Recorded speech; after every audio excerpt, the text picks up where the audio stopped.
focusing on some fundamental elements of the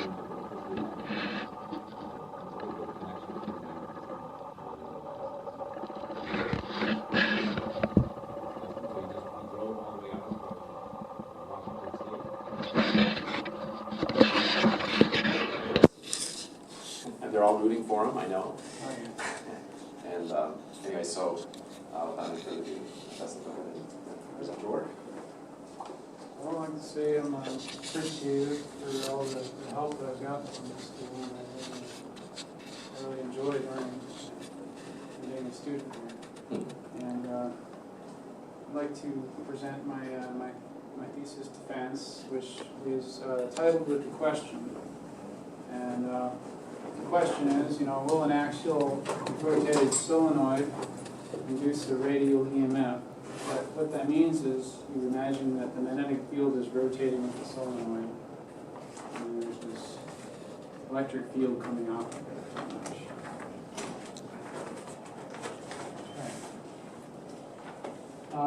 This is just an outline. So I'm going to go over the two main types of induction that there are, and then I'm going to go over rotating a magnet and the induction that comes from that, but I'll also probably talk a little bit about what happens if you keep the magnet still and rotate the wire. There's a question that inspired the initial investigation. So, and so that inspired us to look into this a little more, as well as other experiments that will be discussed right after this. We have Barnett's experiment, and he was actually trying to answer this question as well. Although Joseph Tate may not have been trying to answer this question, his inspiration may have been for different reasons than we initially thought, but his test would have been an answer possibly to that question. So we'll do that. And there's also, like I mentioned, a Bartlett and Ward's experiment as well, and they also were trying to confirm Joseph Tate's experiment. And in our experiment, so we deal with we have two experiments. One was with a solid magnet, and another one was with an electromagnet, solenoid. And then I go over Purcell's electric field and charge length contraction, and why I think from his theoretical viewpoint, I begin to realize why it's likely that the magnetic field doesn't rotate. And the reason why I go over that is because our experimental results indicated axial. Okay, then I'm going to conclusions for the video. Actually, that's reversed now. It's acknowledgments, then the bibliography. Fix that later. Okay, so we have two types of induction. I'm going to make a quote from Richard Feynman in his book. And this is the reference here, and it's in the bibliography. And on page 1712, he says, "We begin by making an important point. Part of the EMF that comes from the E field does not depend on the existence of physical wires, as the B cross B part. The E field can exist in free space, and its line interval around an imaginary line fixed in space is the rate of change of flux B through that line." So you have perimeter that there's a changing B field. Note that this is quite unlike the E field produced by static charges, or in that case, the line interval would be around a closed loop is only 0. So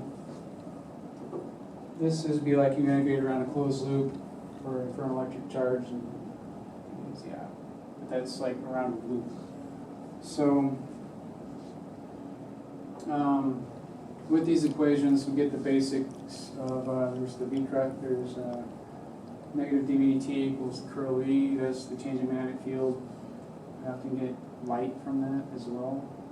And then you have the B cross B term, where you're moving through a magnetic field and you observe a relativistic electric field. So this leaves us with two forms of electromagnetic EMF that have been historically used to either move charge in wire or induce motion by moving charge. So I'm going to go over one concept of magnetic induction, I'm going to discuss when the magnet's rotated. Now, this may not be accurate for rotating a magnet, and more so accurate actually for rotating the coil. But I'm discussing an alternative point of view. You could think of the magnetic field as rotating. So then imagine the magnetic field rotating with the magnet. Now the magnet's actually coming out of the page and it's rotating. So here we have a velocity going into the page. So this is a relative velocity. So if the magnetic field is rotating, coming out of the page at us, right, then the wire sees the magnetic field that's approaching it, right, and so it thinks it has a velocity if the magnetic field is sitting still. The wire thinks it has a velocity towards the magnetic field that's moving towards it. So then the relative velocity of the wire is into the page. And then by V cross B, probably should have an electric field pointing up here, but then the negative current is down. So, and then on the other side, of course, you have a current, a force on the negative current, which are the electrons up over here. So that's the concept, and this is realistic, I think, more so when you rotate the coil, more so than the magnet. Okay. Then there's another concept, and this is where you have a radiating change in information. Okay, so basically we have an old magnet, its previous position. You can see that the B field will be pointing down out here. And this would be the position of the old magnetic field. Now you have a new position for the magnet. It's been rotated. Now you can see that at this point, the magnetic field has a downward component that's now smaller. Same out here. It used to be pointing down. Now it's actually a smaller downward component. However, the velocities, the relative velocity here is reversed depending on your position. So if you're here, the relative velocity with respect to this changing information is actually inward, and over here it's actually the opposite direction. You can imagine the sphere is expanding with velocity at the speed of light. So then you'd have to overwrite the old information, you'd have to overwrite it with a vector pointing up. So I introduced that vector here, dB. Lower velocity in, right hand rule, V, GB, E, pointing out. And this is the same, you get the same induction if you imagine the magnetic field rotating as well, I believe, which is, so you have a magnetic field pointing in, so then, but then your relative velocity would be, I believe, pointing for the wire. Which way is this magnet rotating? It's rotating this way. So then this actually, the magnetic field has velocity up, so your relative velocity would be pointing down if you're the charge in the wire. So you point down, and then you have the B field pointing into the magnet, B cross B, okay, right hand rule, B, and again you get the electric field pointing out as well. So it's parallel there. Another interesting thing to note now, this is a radial induction, so it's like a changing magnetic field. dB/dt equals the curve of V.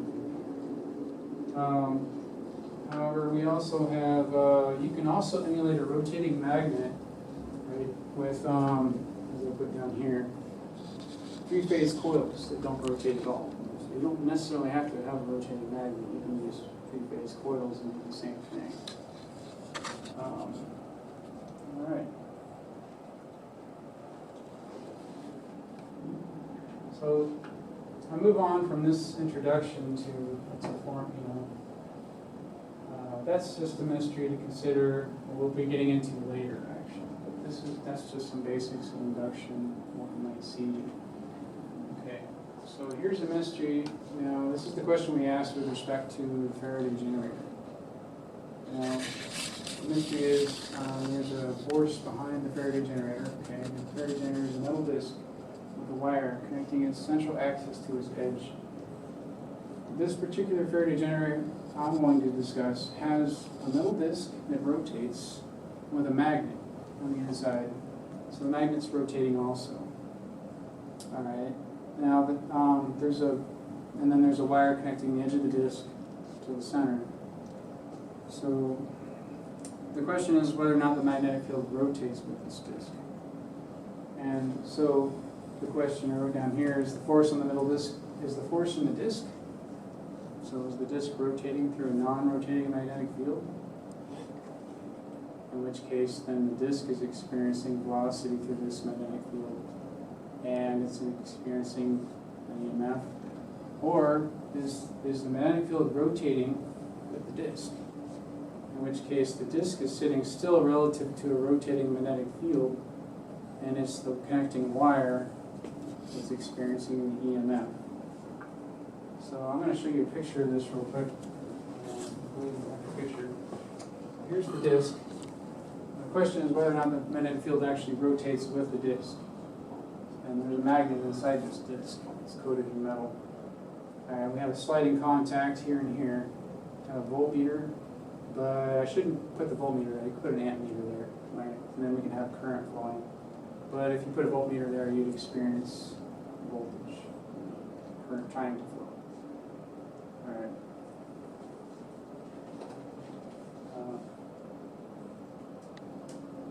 All right. So it's difficult to answer both the questions of whether or not the EMF, questions A and B were whether or not the EMF is in, whether or not, really the question is whether or not the magnetic field rotates or not.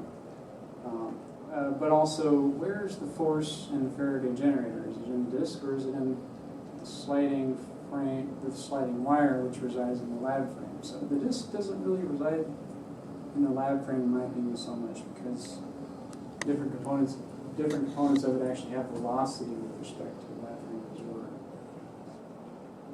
Okay, so and I think the problem with it is it's a closed circuit for one, and it has components both in the inertial frame and the lab frame.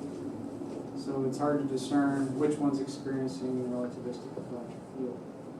So Barnett's experiment uses a solution which is to measure voltage induced by a solenoid capacitor, and it's an open circuit, and it resides in the lab frame. And so he wants to observe this electric field in the lab frame, if the magnetic field does rotate. So Barnett measures the voltage after he shorts the capacitor with wire and rotates the solenoid, unshorts the capacitor and stops the solenoid. So what it does is basically he's rotating this magnet. Solenoid. An electromagnet. And then he has an apparatus, and then he closes the capacitor so charge can flow over it, expecting a rotating magnetic field that produces this radial EMF. And it's supposed to cause charge to flow, and then he disconnects it, and you have stored charge, and he goes back in and measures. So he did not confirm this. He confirmed it, but they did not see the flow of charge that they were expecting to see. So the electric field he was looking for. He measured the voltage in real time. Okay. By connecting a high resistance voltmeter to the capacitor. This is us. Okay. We do this differently actually. I'll point this out. We measure the voltage in real time by connecting a high resistance voltmeter to the capacitor. So the charge wants to flow. It's kind of like I was discussing with the ammeter on the rotating disc. And well, the current wanted to flow through the capacitor, but we were directly observing whether or not there was an electric field there. Barnett's experiment was in 1912. It was on electromagnetic induction and relative motion. His name is paper. And I have a reference there, number 3. Okay, and it consisted of stationary concentric capacitors, so I'm going to discuss that. He used a quadrant electrometer to sense the small amount of charge on the capacitor. That's what he used. The results came out negative for magnetic flux rotation. I may be mistaken, but I do question if Barnett's experiment could have measured a rotating magnetic field.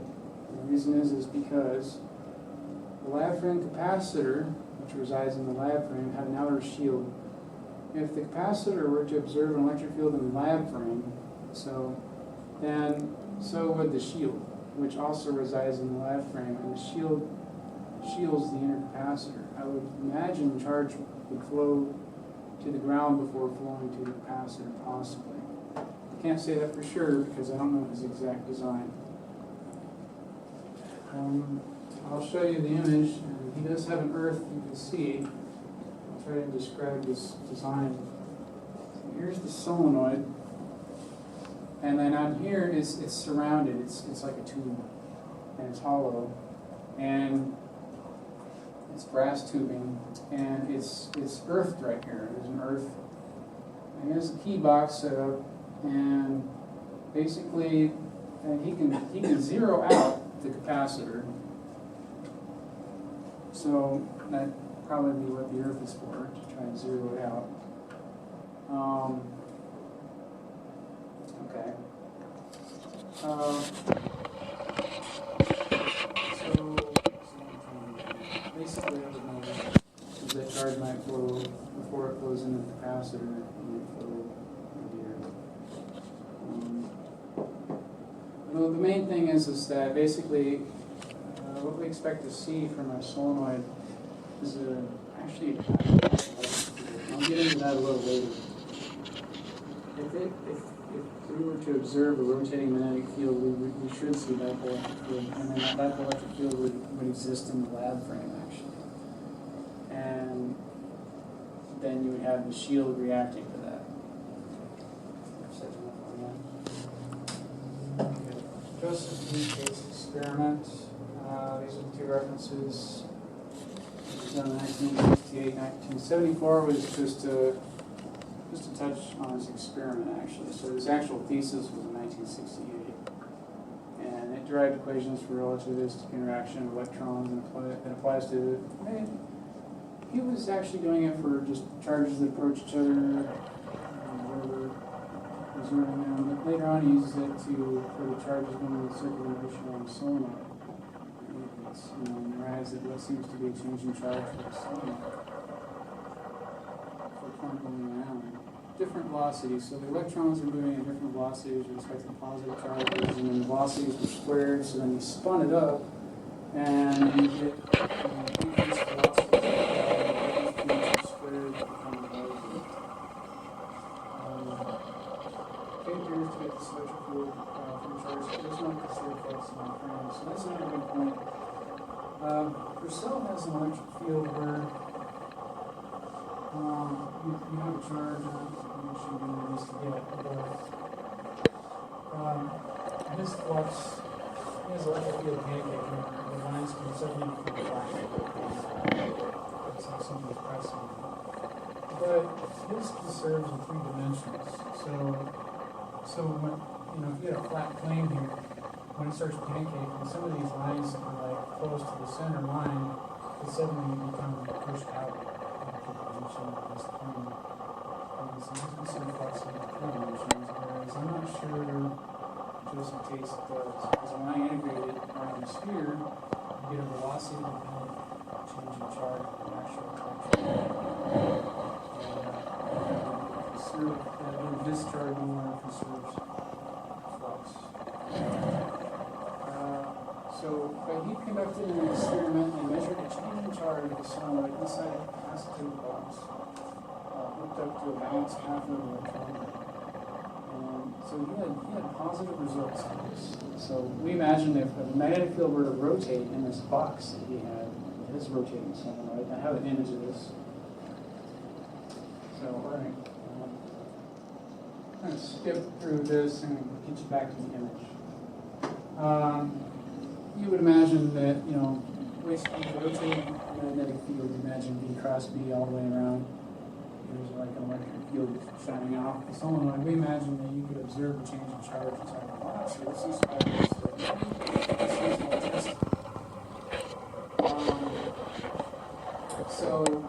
so he had the slip rings inside of the solenoid, so he could feed it power.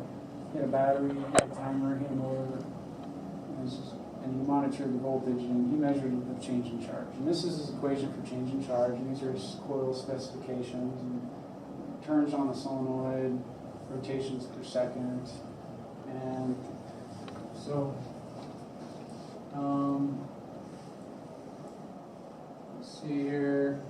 This is where he starts from, but there's more to his thesis than this. I mean, he has the E.dx integration. This is for a charge, the electric field for it.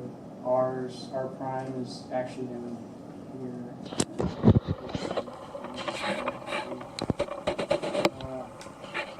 That's prime. He introduces all these into this equation. That means we're getting 5. It's like change in charge. Later on, he is getting a change in charge.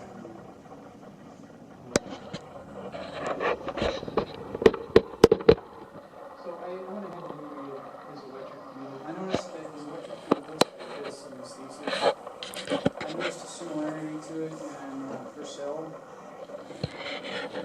Purcell puts out this one.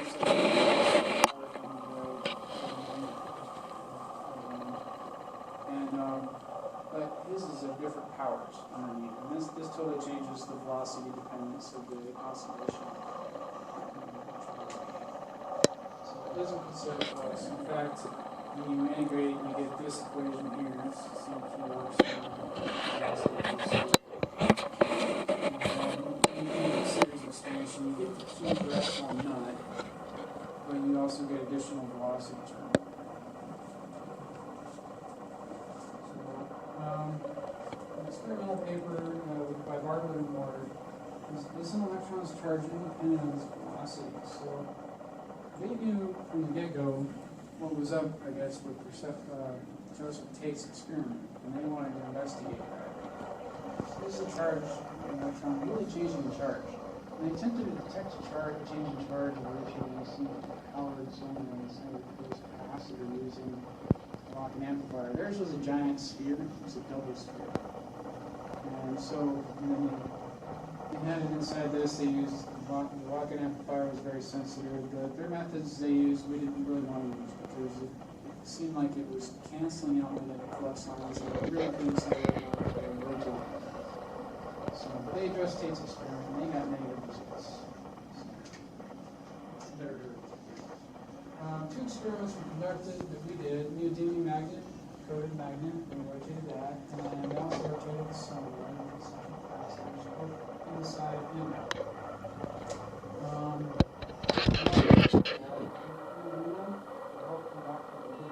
Engineering.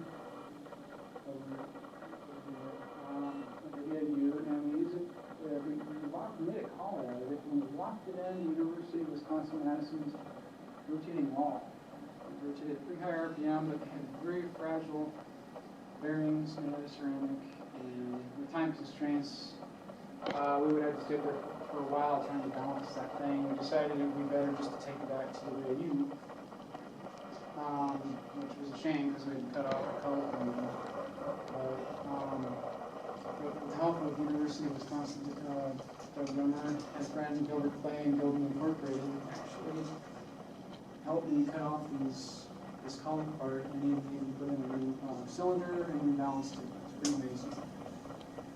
Initially, I built an op-amp also as a voltage follower for higher resistance. With some parts from Dr. Ronnie Davies to measure the voltage of these low capacitance capacitors. So they have these giant rings, which I'll show you. Really low capacitance. They don't hold much charge. So at a low resistance, you'll get charge flowing out those. You need a very high resistance to keep charge on the capacitors. Okay. So later on, but we discovered Dr. Bully's Keithley 182 had an op-amp built into it, plenty of resistance. Our results indicated no change in charge for the experiment. So the initial testing of the solenoid, looking at the solenoid on a lathe. Okay, so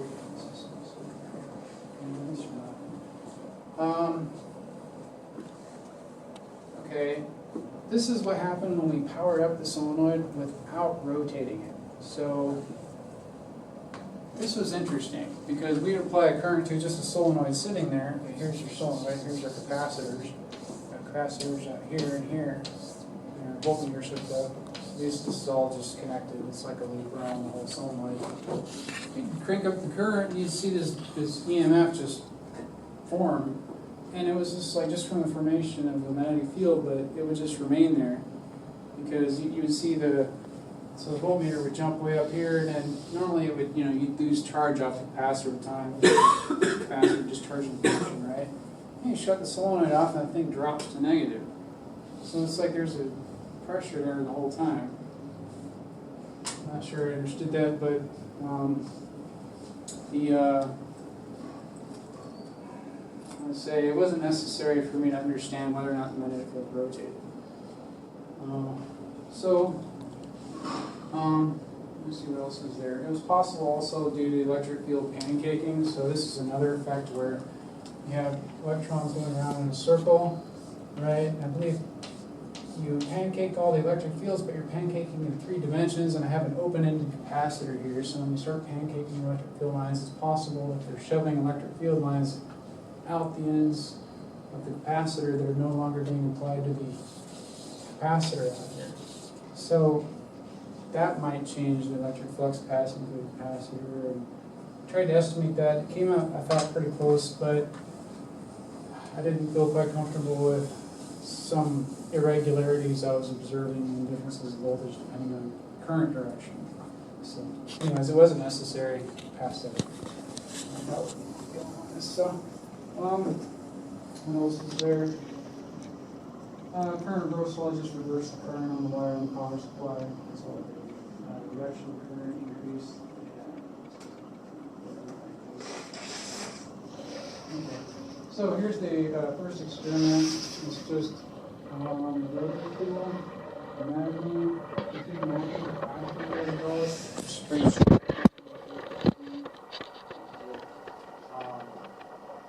the voltmeter was actually hooked up to the air tube. It was actually another way to see. Styrofoam blocks were necessary. We tried using wood, and the electrons would actually flow through the wood. So that was not enough resistance there. Styrofoam was not.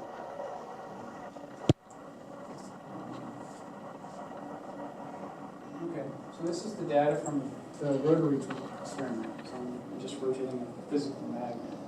Initially, this is what I see, right? I discharge the capacitor, and that voltmeter would actually charge the capacitor all by itself. But I have the charging function, of course. We can use the charging function for a capacitor, get the constants out of that, simulate, what a charging capacitor should look like for those data points, and then subtract it out, and then you observe. You can see right when I turn my tool on, the vibrations, and then when I turn my tool off, and then some odd behavior. But basically, what I'm experiencing, what I want to see is when it reaches maximum RPM, rotating magnetic fields should be creating an EMF. And what I expected was like way up here, and it's not there. It's 0.007828 volts. Okay, so that's 0.04, and I see my resolution seems to be pretty good. Here it's not so good.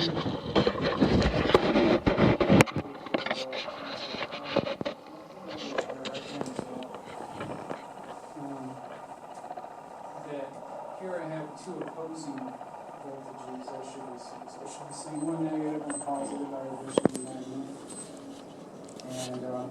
And as you can see, this is where I started. There doesn't seem to be a whole lot of reversal going on here in the voltage. And there's where I turned off that right there and there.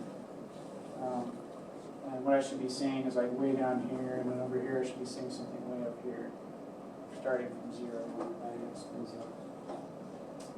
Okay, same thing here from 0 when I start the magnet up. It reaches max RPM, I think, pretty rapidly.